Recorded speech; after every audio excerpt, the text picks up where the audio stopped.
네, 오늘은 민수기를 함께 살펴보겠습니다. 넘버스인데요. 이제 인구조사가 두 번 있기 때문에 교회 공동체, 신앙 공동체는 이 책을 숫자를 셌다. 그래서 민수기라고 이제 이름을 붙였습니다.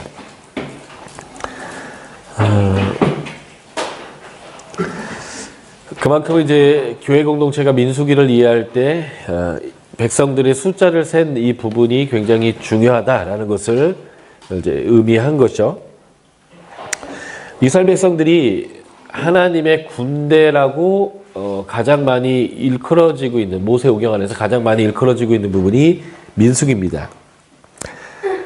레위기나 신명기는 그 법전이기 때문에 이스라엘 백성을 언급할 때 이스라엘이라고 얘기하지 내 군대, 하나님의 군대라고 표현하지 않아요. 출애굽기는 이들이 출애굽하면서 하나님의 군대로 삼는 그런 일들을 진행하는 과정에 있기 때문에 한 14번 정도 이스라엘 백성을 군대라고 부릅니다. 그런데 민수기에서는 31번을 이스라엘 백성을 군대라고 언급해요. 그러니까 지금 숫자를 셀 때에 이 숫자는 단순한 인구조사가 아니라 무슨 숫자를 셌을까요? 군인 숫자를 셌습니다. 그러니까 이걸 우리가 잘 기억해야 되는 거죠. 예. 그래서 이스라엘 백성을 하나님의 군대로 만드는 인구조사라는 의미에서의 민수기다라고 하는 이 부분을 이해하는 게 굉장히 중요합니다. 제가 출애굽기를 하면서 출애굽 사건과 가나안 정복까지의 사건은 하나님의 나라의 재창조의 사건이다. 이것이 신학적으로 그런 의미다라는 것을 분명하게 여러분들에게 내증을 통해서 증명해 드렸는데요. 바로 그 하나님의 나라를 세우는 데에 군대로 부름받았기 때문에 민수기는 그들을 하나님의 군대로 세우는 책입니다. 그래서 민수기를 이해할 때 하나님의 군대라는 것을 이해하셨으면 좋겠고요. 그래서 이제 출애굽한 첫 세대 그리고 출애굽한 때 두 번째 세대 올드 제너레이션 또는 뉴 제너레이션이라고 하는 것을 부를 때의 그 분기점은 출애굽해서 군대로 계수된 첫 번째 사람들을 올드 제너레이션 첫 세대라고 부르는 거예요. 분명히 출애굽을 같이 했던 사람들 중에 20세 미만의 사람들이 분명히 있음에도 불구하고 그 사람들을 세컨 제너레이션, 뉴 제너레이션 2세대라고 부르는 거예요. 이유가 뭘까요? 군대로 언제 계수됐느냐가 첫 세대냐 두 번째 세대냐를 명확히 가른다는 겁니다. 이 개념을 정확히 이해하려면 민수기가 바로 그 군대로 인구를 조사했다라는 것을 이해하는 것이 굉장히 중요하겠죠. 그래서 민수기는 하나님이 언약하셨는데 복의 근원의 삶은 애굽에 내려간 그 시점부터 계속 진행되고 있어요. 큰 민족은 애굽에서 성취됐습니다. 그렇다면 한 가지 남은 하나님의 약속의 성취가 있어야 돼요. 그게 뭘까요? 가나안 땅입니다. 안식을 누릴 장소죠. 그리고 그 장소가 바로 하나님 나라가 보이도록 세워지는 장소이고 그곳으로 열국의 사람들이 오고 가면서 하나님의 나라를 경험할 수 있어야 합니다. 그래서 하나님의 나라가 세워졌던 땅은 아주 중요한 위치에 있는데요. 여러분들이 그린 그림을 기준으로 설명하자면 여기가 이스라엘 백성들이 위치한 땅입니다. 근데 이 땅은 취약점이 있어요. 그게 뭐냐면 나일강이나 이 윗부분에 있는 티그리스 유프라테스강 같은 번영을 줄 만한 큰 물줄기가 없다라고 하는 것입니다. 요단강은 우리나라로 보면 그냥 작은 개천 같은 데예요. 이스라엘 가가지고 한강 같은 요단강을 찾으려고 기대하면 그 어디에도 그런 강은 존재하지 않습니다. 큰 번영을 주려면 큰 물이 사시사철 흘러야 되는데 그럴 만한 땅이 아니라는 것이 이 하나님이 지정하신 땅의 아주 중요한 의미예요. 이것이 이제 여호와의 전쟁의 맥락으로 이해해야 되는데 도대체 이런 땅에서 어떻게 큰 민족이 일어나고 번영이 이루어질 수 있을까? 사람들이 궁금해야 돼요. 그리고 그 결과가 야 여기 큰 강이 있기 때문이구나. 여기 땅이 비옥하기 때문이다. 라는 결론이 나오는 게 아니라 이유가 없는데 이유를 굳이 찾을 수 있다면 그들의 하나님 말고는 답이 없겠구나라는 장소여야 한다는 거예요. 그래서 하나님이 힘이 세니까 그 나일강 주변을 그냥 정복해서 뺏으면 되잖아요. 근데 뺏는 게 아니라 그냥 두들겨 부시고 그냥 나오셨어요. 그래서 차지하면 정말 거기가 노른자 땅이거든요. 아니면 이왕 옮길 거면 티그리스 유프라테스 강변으로 가서 거기 강이 두 개니까 그쪽을 싹 쓸어버리고 거기 딱 차지하면 더 나을 수 있는데 거기도 아니라는 거예요. 애매하게 두 문명 중간의 길목에다가 갖다 놓았습니다. 이유는 하나님이 행하셨음을 보여줘야 되는 그런 하나님의 나라예요. 그렇기 때문에 큰 강이 필요한 게 아니라 하나님의 임재로부터 흘러나오는 생수가 필요한 거예요. 그러니까 저기에 애매한 데다 갖다 놓으셨습니다. 거기에 큰 물이 있는 그 바다가 하나 있어요. 사해라고 부르죠. 유대인들은 이홈이라고 바다를 이 대해만 바다라고 얘기하는 게 아니라 조그만 세수대야에 물이 많이 담겨도 바다라고 불렀어요. 다시 말해서 성막에 가면 제사장 손과 발을 씻는 정결케 하는 노스로 된 큰 물구멍이 하나 있었거든요. 그것도 바다예요. 그러니 이제 갈릴리도 저런 사해도 바다라고 부르는 거죠. 내륙이 있지만. 그런데 저 큰 물이 있다고 해도 쓸 수 있는 물이 아니에요. 세계에서 가장 낮은 곳에 있는 물로서 염도가 제일 높은 곳이에요. 말 그대로 데드씨, 죽을 사자 쓴 쓸모없는 물이죠. 이런 곳에 하나님이 갖다 놓으셨어요. 그런데 이곳이 또 중요한 두 번째 의미가 있는데 유럽과 아프리카, 유럽과 아시아, 아프리카와 아시아를 연결하는 통로였다는 거예요. 그래서 이곳으로 지나갈 수밖에 없었습니다. 왜냐하면 여기 다 광야고요. 이쪽 다 사막 지역이에요. 다 사막입니다. 그래서 여기에 나일강변과 저 위에 있는 유프라테스, 티그리스 강으로 연결되는 두 문명을 연결해서 지나가는 도로는 이쪽에 나 있지 않아요. 왜냐하면 이쪽은 사막이기 때문에. 그래서 해변길을 따라 여기를 통과해야만 합니다. 그러니까 하나님의 나라를 세계의 대륙의 사람들이 오고 가며 관통합니다. 그러면서 이해가 되지 않는 거예요. 도대체 이러한 척박한 땅에 도대체 이러한 곳에서 어떻게 이러한 위대한 나라가 설 수 있는가? 소위 말해서 다윗 왕국 같은 나라가 설 수 있는가? 어찌하여 이런 나라가 이렇게 강력한 힘을 발휘하고 부강해질 수 있는가? 라는 것을 그들이 계속 경험하는 거예요. 이러한 이유에서 하나님은 티그리스 유프라테스 강변도 아니고 나일 강변도 아니고 그렇다고 저 넓은 프랑스나 이렇게 유럽에 있는 그 넓은 땅도 아니고 저기 척박한 땅, 물도 부족한 땅, 그런 땅의 길목에다가 하나님의 나라를 떡하니 세우셨습니다. 그 하나님의 나라를 세우기 위하여 선택받은 사람들이 하나님의 군대로 준비되어지는 채 이것이 바로 민수기다라는 거예요.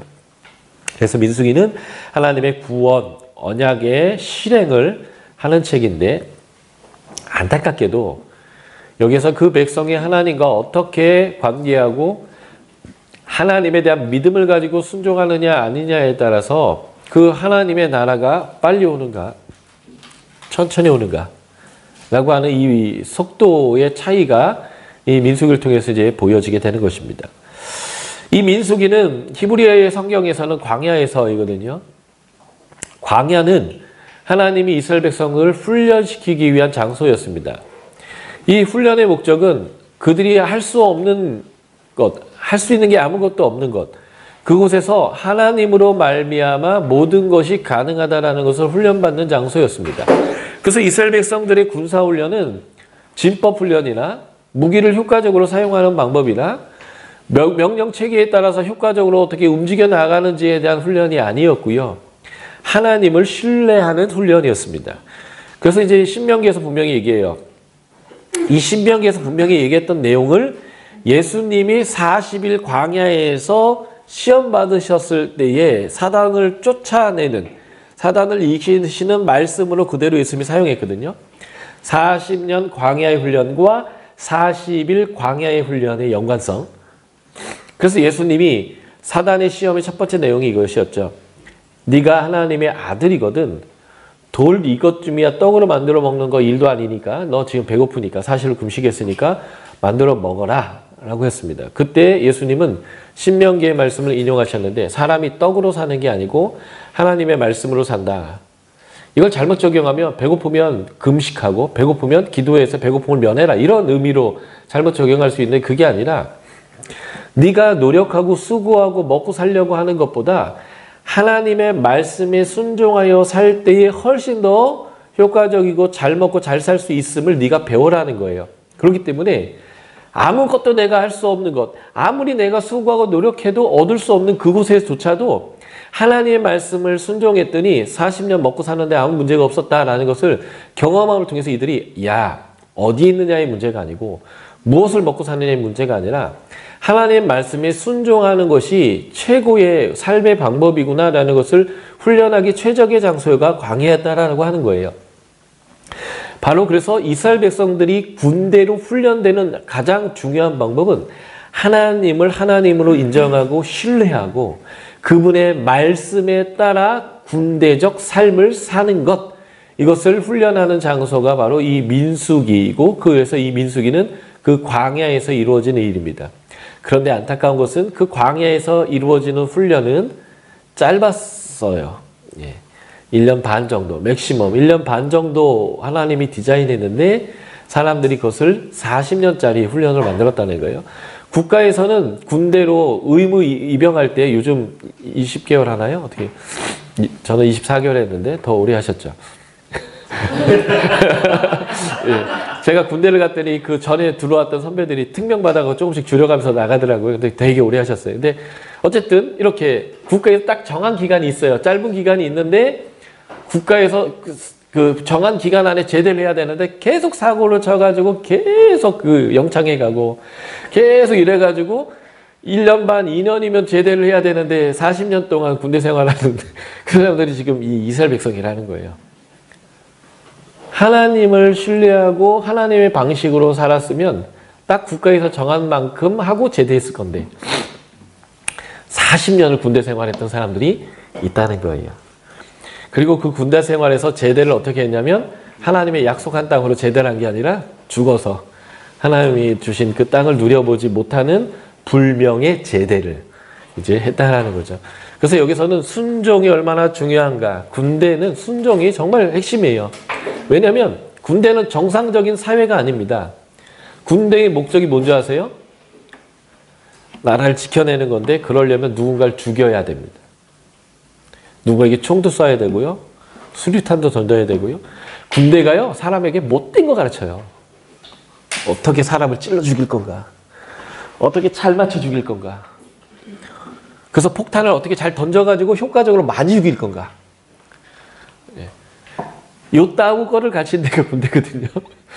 좋은 데 아니에요. 그런데 우리의 국민의 생명과 안녕을 보장하기 위해서는 그러한 조직이 불가피하기 때문에 유지되는 게 군대인 거예요. 그렇죠?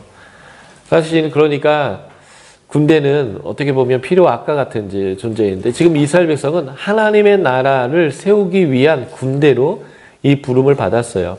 그래서 정상적이지 않은 사회에서 정상적이지 않은 사람을 해하고 죽이는 그런 훈련을 하는 곳에서 실제 전쟁이 터졌을 때가 문제인 거예요.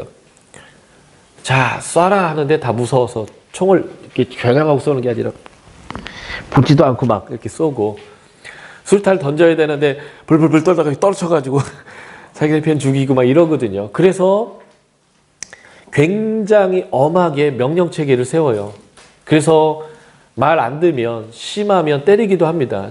제일 그런 데에 심한 데가 어디냐면 실제 총알을 쏴보는 사격장 가면요. 엄청 분기를 잡고 막 방 굴리고 그래서 막 바짝 긴장하게 만들어요. 왜냐면 총으로 무엇인가 쏴야 되는데 그 잘못 쏘면 사람 죽으니까요. 그런 식으로 명령에 절대 복종해야 되는 사회가 군대입니다. 그러므로 군대만큼 순종이 요구되는 장소가 없어요. 그래서 이 광야에서 순종을 훈련시키는데 이 사람들이 노예 출신이고요. 오합지졸인 거예요. 우리나라 사람들이 요즘 그 중국 사람들을 보면 막 더럽다, 줄도 안 선다, 시끄럽다 이렇게 얘기를 하거든요. 그런데 사실 한 20, 30년 전만 해도 한국 사람 그랬어요. 쓰레기 아무 데나 버리고요. 줄 쓸 줄 모르고요. 근데 그게 언제 개화가 되기 시작했냐면 865 아시안 게임과 88 올림픽 게임 하면서 야, 우리 외국 사람들한테 쪽팔리면 안 된다. 이런 논리로. 또 한국 사람들이 그건 또 착하거든요. 남들한테 페이크 끼치면 안 된다. 막 이렇게 논리로 우리가 국제사회에 이제 좀 우리 모습 보여줘야 하는데 똑바로 하자. 그때부터 우리가 쓰레기 버리는 거 조심하고 버스 탈 때 줄 쓸 줄 알고 그러면서 이렇게 됐거든요.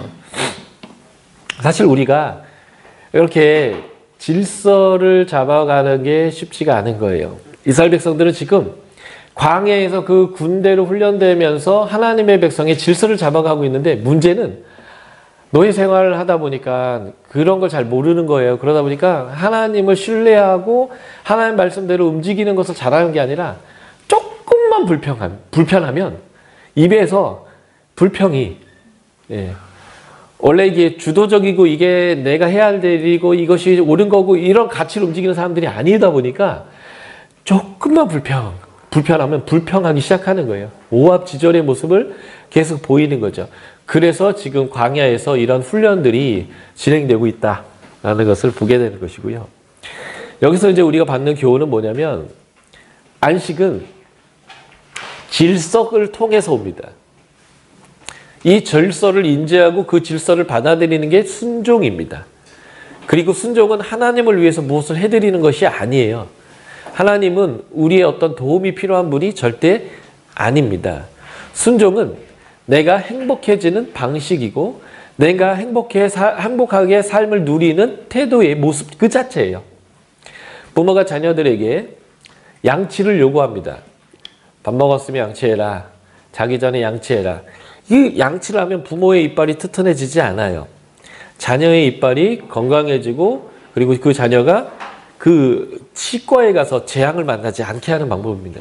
치과 가면요, 잇몸에다 저는 그게 정말 힘들더라고요. 잇몸에다가 이렇게 주사 넣는 거 너무 따갑고 아프고요. 그리고 막 그 치과 의사가 막 너무 많이 썩었으면 막 힘을 줘가면서 막 하고 막 내 거 막 잡아 뽑아버리고 막 그 재앙을 만나지 않으려면 부모가 요구하는 그때의 양치를 잘해야 돼요. 근데 애들은 또 하라니까 어쩔 수 없이 하니까 앞에만 에익 하고 그냥 오잖아요. 안쪽은 다 안 하고 그래서 썩고 부모에게 나갔다 들어오면 손발 씻어라, 양치해라, 뭐 이런 것들이요. 이런 것들을 질순종이라고 얘기하는데 그거는 부모를 위해서 해주는 게 아니에요. 본인을 위해서 하는 겁니다. 그러니까 하나님의 나라의 그 질서를 받아들이고 순종한다는 것은요. 내가 하나님께 무엇을 해드리는 것이 아니에요. 내가 하나님의 안식을 수용하는 거고 내가 행복하게 사는 방식을 받아들여서 내가 건강해지고 내가 행복해지고 내가 그 하나님의 복을 마음껏 누릴 수 있는 방식이라는 것이죠.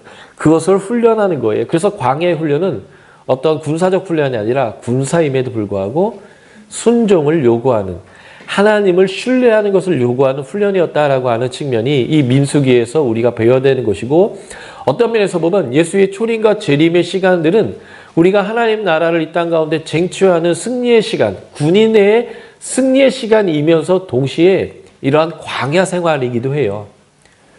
이런 광야 생활에서 우리가 이스라엘 백성들처럼 개고생하고 고생하다가 그냥 죽어서 천국 가는 그런 식의 구원을 경험할 것인가? 지금 현재부터 영원까지 이 땅에서부터 예수께서 가져오시는 하나님의 나라에까지 그 하나님 나라를 계속 경험하면서 영원까지 그것을 누릴 거냐라고 하는 측면은 이 광야에서 이스라엘 백성이 반응하던 대로 반응하지 아니하고 정말 군인으로서 바른 자세와 태도를 가지고 순종을 통해서 지금부터 안식을 누릴 것인가라는 것을 선택하는 문제. 이것이 굉장히 중요한 민수기를 통해서 우리가 얻는 교훈이거든요. 자, 민수기를 좀 살펴보도록 하겠습니다. 민수기는 크게 시내산에서와 모압 평지에서의 두 번의 멈춤이 있어요. 그 멈춤은 출애굽기 19장에 도착한 시내산에서의 멈춤으로부터 시작해서 민수기 10장 11절에서 이제는 군대로 개수가 끝나고 출발할 때까지의 멈춤의 시간의 장소가 있는데 거기가 바로 시내산입니다. 그래서 민수기 1장부터 10장 10절까지의 이 자리가 50일의 기간인데 레위기의 율법을 받는 시간대예요.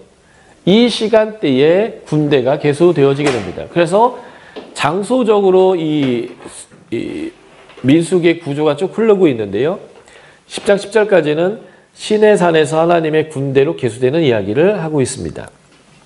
여기서 아주 중요한 단어가 명하신 대로 행했다라고 하는 말이 25번 반복됩니다.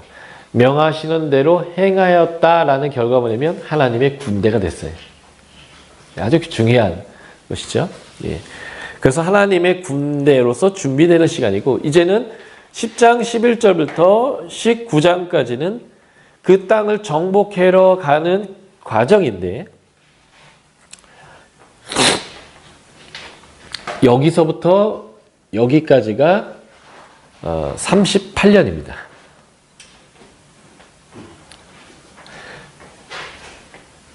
여기에는 불신앙의 사건이 계속 반복되고 있습니다.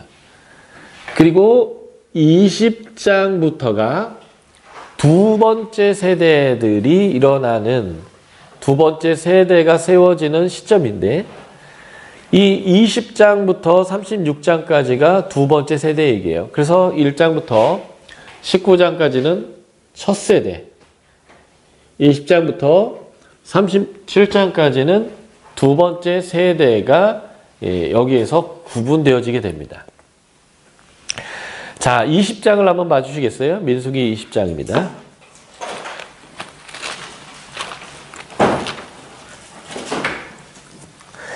민수기 20장 1절은 첫 달에 이렇게 시작되는데요. 이 첫 달에가 바로 40년째 1월을 언급합니다.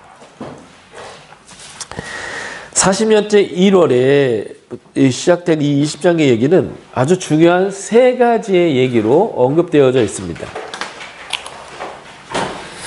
20장에는 세 개의 사건이 있는데 첫 번째가 미리암의 사망입니다.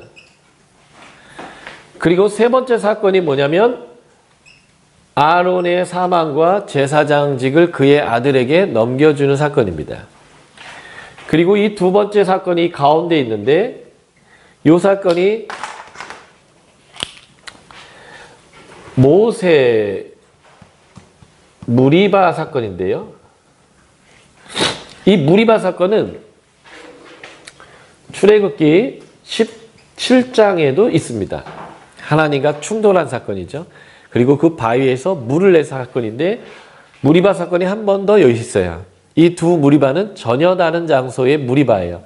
이스라엘 백성은 하나님과 이스라엘 백성 가운데 어떤 문제가 생기고 그것 때문에 어떤 사건이 벌어졌을 때 그 사건과 관련된 단어로 그 지명 이름을 이제 듣는데 첫 세대와 두 번째 세대가 동일한 물 가지고 불평을 했을 때 반석에서 물을 내주신 그 두 번의 무리바 사건이 있습니다. 이 사건을 통해서 모세가 어떤 결과를 얻었냐면 너는 가나안 땅에 들어가지 못한다입니다. 여기까지다라는 것이죠. 그래서 지금 이 20장이 나오는 세 사건을 통해서 뭐를 알 수 있냐면 첫 세대를 대표하는 리더 3명이 모두 퇴장한다라는 거예요. 이게 첫 세대가 끝나간다라고 하는 것을 보여주는 분위기입니다. 아론이 이제 죽고 이제 22절부터예요. 20장. 다음 아들인 엘르아살에게 그 제사장직을 이제 위임하는 이 사건은 민수기 33장. 민수기 33장은 이 출애굽부터 모압 평지까지의 모든 여정을 다 기록한 장이죠. 민수기 33장 38절에 보면 5월 초 하루에 아론이 사망했다라고 그 여정에서 분명히 언급하고 있어요. 그러니까 여기는 1월이고요. 아론의 죽음은 5월이에요. 그러니까 이 무리바 사건은 1월부터 5월 사이에 있는 얘기죠.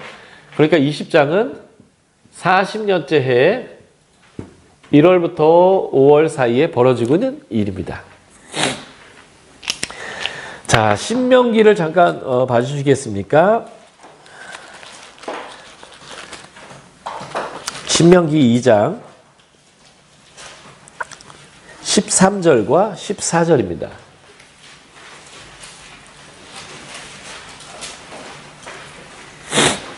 신명기 2장 13, 14절은 아주 중요한 구절이기 때문에 우리가 한번 읽어볼 필요가 있는 것 같아요. 같이 읽겠습니다. 시작. 이제 너희는 일어나서 세례 시내를 건너가라 하시기로 우리가 세례 시내를 건넜으니 가데스 바네아에서 떠나 세례 시내를 건너기까지 38년 동안이라. 그때에는 그 시대의 모든 군인들이 여호와께서 그들에게 맹세하신 대로 진영 중에서 다 멸망하였나니. 예. 세례 시내는 어디냐면요, 여러분들이 알고 있는 사해의 이 하단에서 이렇게 흘러가는 시내가 세례 시내입니다. 이 세례 시내를 이스라엘 백성들이 건너가면 출애굽했을 때의 첫 번째 세대, 이 시내산에서 인구 조사가 되었던 그 사람들은 다 죽고 이제는 두 번째 세대만이 남았다, 이렇게 이제 언급되어져 있는 거예요. 자, 다시 민수기 21장으로 가겠습니다.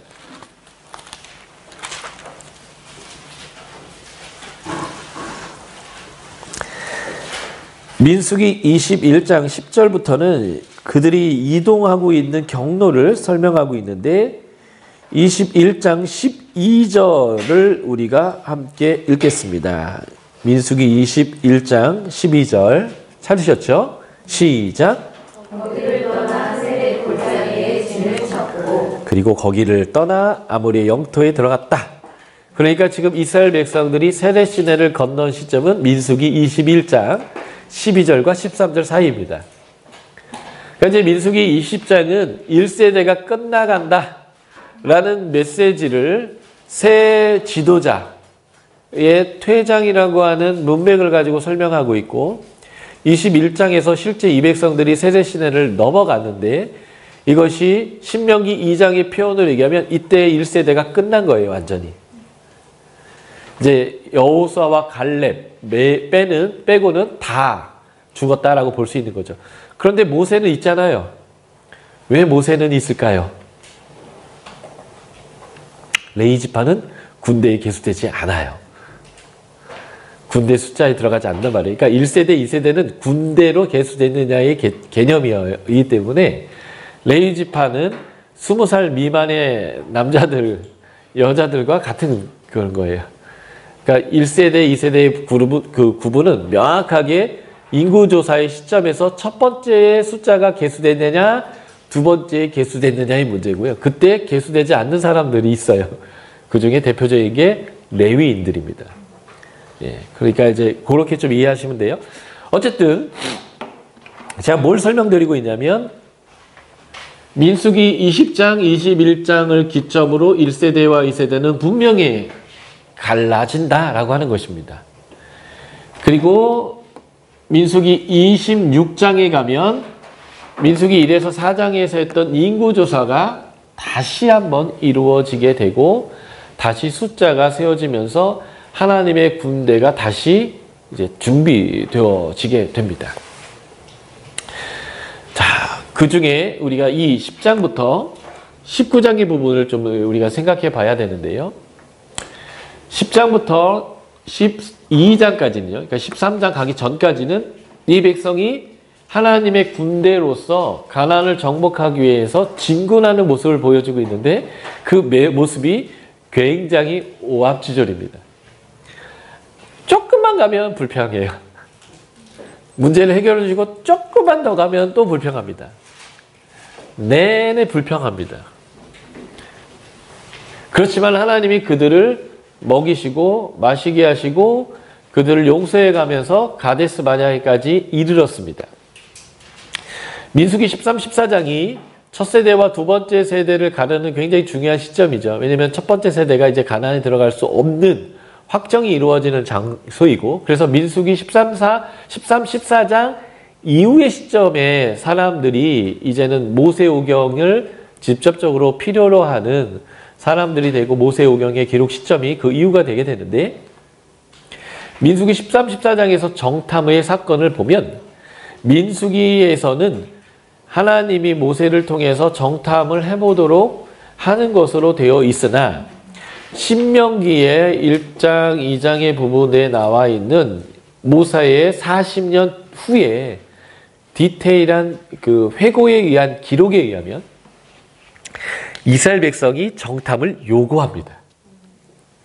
가고 싶다는 거예요. 왜냐하면 거기에는 어떤 사람들이 살고 어디는 성벽이 있고 없고 거기에는 군대가 얼마나 있고 없고 그래서 우리가 어떻게 쳐들어가는 게 좋은지에 대한 정보가 필요하다는 거예요. 여호와의 전쟁에 있어서 사람들이 효율과 합리적인 전술을 따지기 시작한 거죠. 그런데 하나님이 뭐 보고 오나 안 보고 오나 내가 할 거니까 보고 오면 거기가 좋은 땅일 확신할 거니까 그래 보고 와라 라고 허락을 했다는 거예요. 이게 신명기에 나와 있는 모세의 디테일한 기억입니다. 민수기는 그 부분을 정확하게 언급하고 있지 않고 하나님이 정탐을 하라라고 되어져 있는 것처럼 표현되어 있는데 그래서 우리는 민수기 13, 14장과 신명기 1장의 내용들을 종합해서 볼 때에 팩트는 이스라엘 백성이 요구했고 하나님은 허락했고 갔다 왔더니 이스라엘 백성이 믿음을 잃었다는 거예요. 하나님을 신뢰하기보다는 합리적인 방법을 따지는 사람들에게 오는 이런 문제입니다. 요한복음에 의하면 예수님이 오병이어의 기적을 일으킬 때에 이미 이 제자들을 훈련시킬 목적하에 제자들이 여기는 광야이고 사람들이 남자만 5,000명이 있는데 여자까지 합치면 아이들까지 합치면 한 2만 명 정도는 있을 텐데 적어도 10,000명 이상은 있을 텐데 이 사람들을 뭘로 먹이겠냐. 그러니까 다 돌려보내서 사 먹게 해라. 그런데 예수님이 얘기하잖아요. 니들이 먹여라. 뭐가 있느냐. 그럴 때 떡 5개와 물고기 2마리가 있지만 이게 뭐가 될 거예요? 라고 얘기했다는 거예요. 예. 그러니까 머리가 잘 돌아가는 안드레가 계산을 한 거죠. 여기 있는 사람들과 우리가 가진 것을 비교했을 때 불가합니다. 그런데 예수님은 그 불가한 상황에서 사람들을 앉혀라. 50명씩 100명씩 앉히고 축사하고 기도하신 다음에 제자를 통하여서 그것을 먹이게 했는데 숫자적인 계산과 합리적인 방법에 의해서는 절대 불가했는데 제자들이 순종했더니 이게 먹을 걸 떼어준 것이 예수님이 아니고요. 예수님은 기도 한 판만 해주셨고 그것을 실제 떼어서 제자들이 먹였어요. 그러니까 실제 먹인 사람들은 제자들이었거든요. 분명히 합리적인 계산으로는 답이 안 나오는데 순종했더니 답이 되었어요. 그리고 12광주리를 남겼는데 처음 5개의 빵과 물고기 2마리를 아무리 찢어발긴다고 해도 12광주리가 나올 수가 없거든요. 채울 수가 없는데 처음 가졌던 것보다 더 많이 남았을 뿐만 아니라 5,000명 남자 플러스 알파의 사람들을 먹였다라고 하는 거예요. 그러니까 지금 하나님의 나라의 일에서는요. 네가 얼마나 똑똑한지, 얼마나 분석을 잘하는지, 얼마나 합리적으로 일하는지보다 더 중요한 게 있는데 하나님이 그것을 하고자 하는가? 하나님은 그것을 할 의사가 있는가? 그리고 하나님이 그것을 하고자 하니까 너도 같이 하자라고 우리를 참여시키고 있는가? 라고 하는 그 부분이 훨씬 더 중요하다는 거예요. 그것이 이제 우리의 YM의 용어로는 음성 듣는 삶이에요. 네가 얼마나 똑똑하냐? 얼마나 분석을 잘하냐? 얼마나 네가 수행 능력이 있느냐? 그것은 굉장히 중요한 일이에요. 그렇지만 그것을 할 수 있어도 하나님이 하고자 하느냐? 라는 부분과 내가 할 수 없어도 하나님이 그것을 하고자 하느냐? 이 부분이 굉장히 중요한 거예요. 군대는 바로 그런 거예요. 명령이 떨어지면 밑에서는 그것을 순종하는 겁니다. 이게 굉장히 중요한 거죠.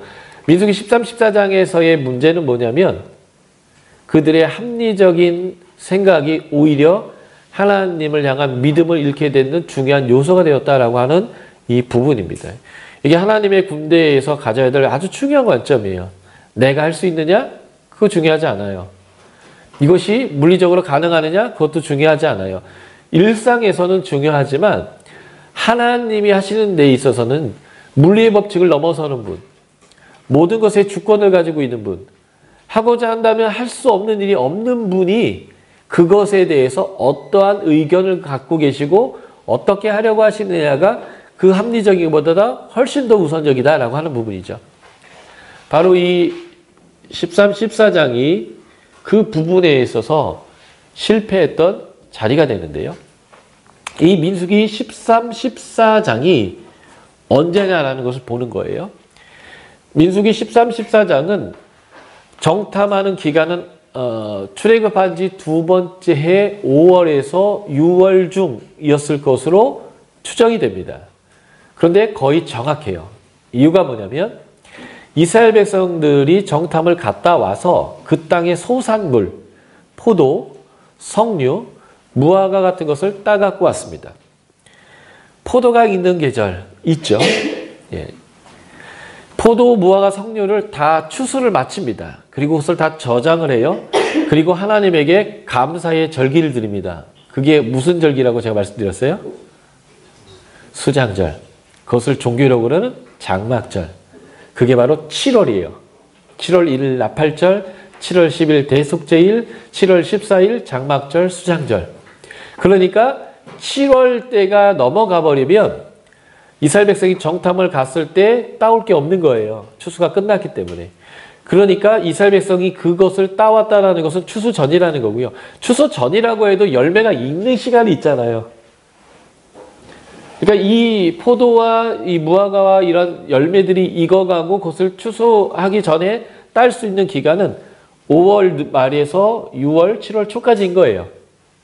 그렇게 이스라엘 백성이 40일을 정탐했으니까 아마 7월 1일부터 40일 정도를 6월 말에서 40일 정도를 이렇게 당기며 5월 중순쯤이 이스라엘 백성이 가데스 마냐에 도착한 시점이 될 것이고 그들이 5월부터 6월 정도에 40일 정도를 정탐하면서 그 땅에 지금 열매가 무럭무럭 익고 추수할 준비가 다 되어져 있는 그 소산들을 따왔을 것이 확실하다는 것입니다. 민수기 10장 10절, 11절에서 이스라엘 백성들이 출발하는 시점이 2월이거든요. 그러니까 2월 20일부터 여기 13장의 가데스 바냐에 도착하기 전까지가 5월 중순까지 한다면 2월 20일에서 3월 20일, 4월 20일, 5월 20일 한 3개월을 10장 11절부터 12장까지 이들이 이렇게 움직였던 시간대인 거죠. 그리고 5월에 도착해서 5월부터 6월 동안 40일 정도 정탐을 했고 따왔습니다. 그러니까 이들이 배도했던 시간, 정탐을 통해서 배도했던 시간은 6월 말, 7월 초 이 어간이 분명합니다. 제가 왜 이렇게 복잡한 얘기를 하고 있냐면 요 14장 정탐 사건 이후에 15장은 규례를 말하고 있기 때문에 역사적 시점하고 상관이 없어요. 그러니까 요 15장까지의 내용은 2월 20일부터 7월까지의 내용이라는 거예요. 다시 말해서 여기가 1월 1일 날 시작하는데 1월 1일부터 7월까지 정도의 내용이 1장부터 15장까지입니다. 출애굽한 지 두 번째 해 전반기. 그리고 16장부터 19장 6, 7, 8, 9 4장인데요. 이 4장이 38년이에요. 여러분들이 한 번도 이렇게 생각을 해보지 않았을 거예요. 민수기는 40년 광야 생활을 고르게 설명하는 게 아니고요. 두 해를 집중해서 설명하고 있는데 성막이 완성된 직후인 출애굽한 지 두 번째 해 1월 1일부터 그 해 7월 정도까지가 15장까지. 그리고 20장부터 37장까지는 출애굽한 지 40년째 해 1월부터 한 11월에 신명기가 주어지는 그 시점까지 1년이라는 거예요. 그러니까 전체 내용 중에 딱 4장이 38년입니다. 이 말은 민수기는 38년의 광야의 불순종을 다루려고 하는 책이 아니었다는 거예요. 그것이 포커스가 아니라는 것입니다. 제가 창세기 설명하면서 창조 얘기가 2장 전체의 4%인데 이걸 가지고 창세기라고 얘기할 수 있냐고 얘기했던 것처럼 이들이 38년 광야 생활의 내용들은 37장 중에 딱 4장만 언급하고 있어요. 민수기의 포커스는 출애굽한 지 두 번째 해 1월부터 7월 얘기와 40년째 해 1월부터 11월까지의 내용이 포커싱 돼 있다는 거예요. 그 두 해 때에 무슨 일이 벌어졌을까요? 하나님의 군대가 계수되고 하나님의 군대로 훈련되었다는 것. 그러니까 민수기는 광야 40년의 불순종을 통한 훈련이라고 하는 측면을 아니다라고 얘기할 수는 없지만 더 중요한 1번의 메시지는요. 하나님이 약속하셨던 그 땅을 주기 위해서 하나님이 하나님의 군대를 준비시키고 훈련시키는 얘기가 이 민수기 37장 중에 33장을 다루고 있다. 그러니까 하나님의 약속을 성취하기 위한 준비의 책, 하나님의 군대를 준비하는 책이 민수기의 핵심 메시지가 되어야 한다라고 하는 것을 여러분들이 인지하셔야 된다는 거예요. 이게 이제 귀납적으로 시간 라인들을 다 잡아가서 비중적으로 하나님이 무엇에 관심을 뒀는지를 관찰한 결과입니다. 이제 SBS 오면 이런 걸 하는 거예요.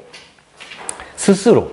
근데 DBS는 이걸 좀 시간이 없기 때문에 SBS는 9개월 하는 거고 여러분들 3개월 하는 거니까 이제 여기서는 여러분들에게 이것을 다 설명해 드리는 거죠.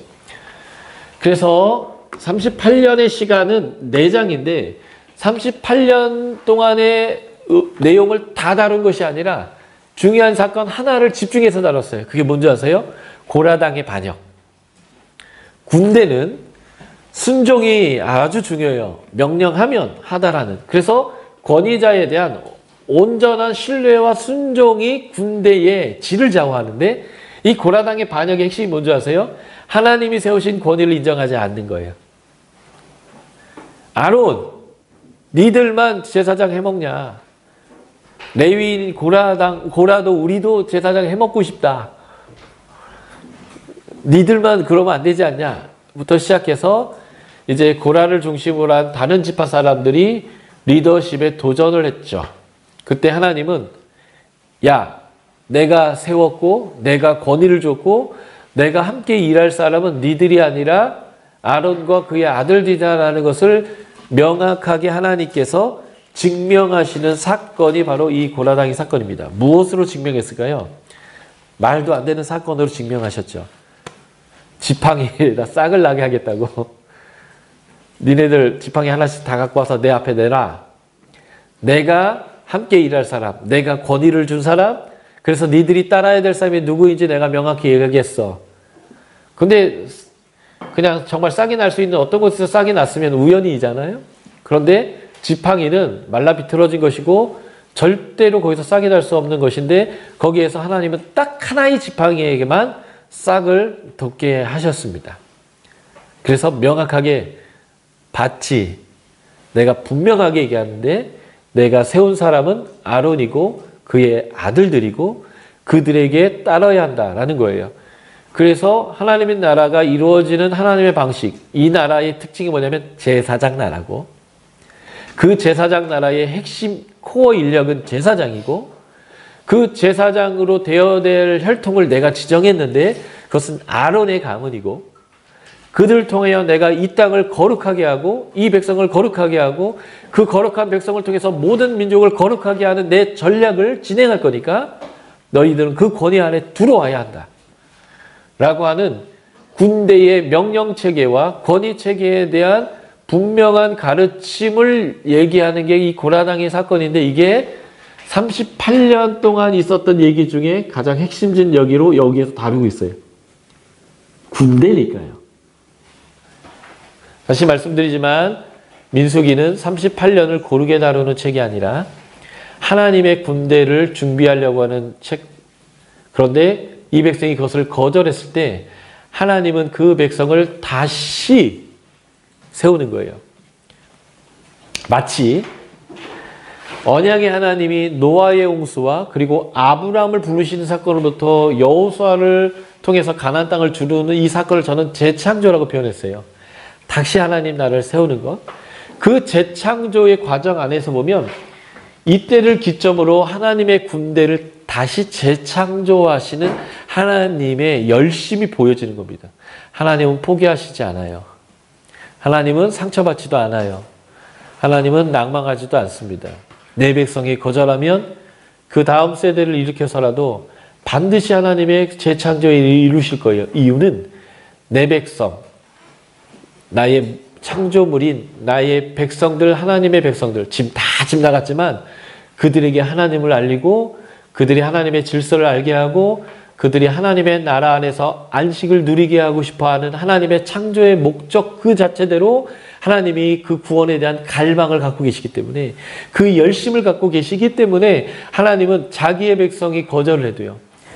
나를 거절했던 백성이 어떤 백성이냐면요. 하나님이 그 난리를 치고 10가지 재앙으로 애굽에서 데리고 나온 홍해를 통과하게 했던 만나와 메추라기를 먹게 했던 그리고 반석에서 물을 내서 먹게 했던 이스라엘 백성을 위해서 싸워주었던 이걸 이렇게 표현하는 거예요. 내가 무엇을 더 해줄 수 있으랴. 이 백성에게 내가 더 무엇을 증명해 줄 수 있으랴. 무엇을 더 해줄 게 있을까? 나는 다 해줬는데 라고 하는 것만큼 해줬던 백성이 정탐 하나를 보고 와서 안악자선 그 인간들을 한번 보고 와서 야 이거 안 된다. 하나님도 안 된다. 이거는 하나님이 할 수 있는 일이 아니다. 하나님이 아무리 뜻을 갖고 있어도 이거는 불가능한 일이다 라고 하나님을 향하여 신뢰를 저버리고 배신한 인간을 향하여 하나님이 무엇을 행하였는가? 다시 그들의 다음 세대를 통하여 다시 하나님 군대를 일으켜 모든 인류를 향한 하나님의 그 구원의 역사, 안식을 주고자 하는 그 하나님의 역사를 포기하지 아니하고 계속 그 일을 해가시려고 하는 하나님의 약속을 성취하시는 얘기가 민수기의 핵심 메시지다. 그래서 군대 일으키는 얘기와 군대 일으키는 얘기. 실제 지역적으로 시내산에서 모압 평지까지 가는 과정이 10에서 19장이지만 실제 첫 번째 세대를 훈련시키고 군대를 일으키는 장면까지는 12장까지 쭉 가는 거예요.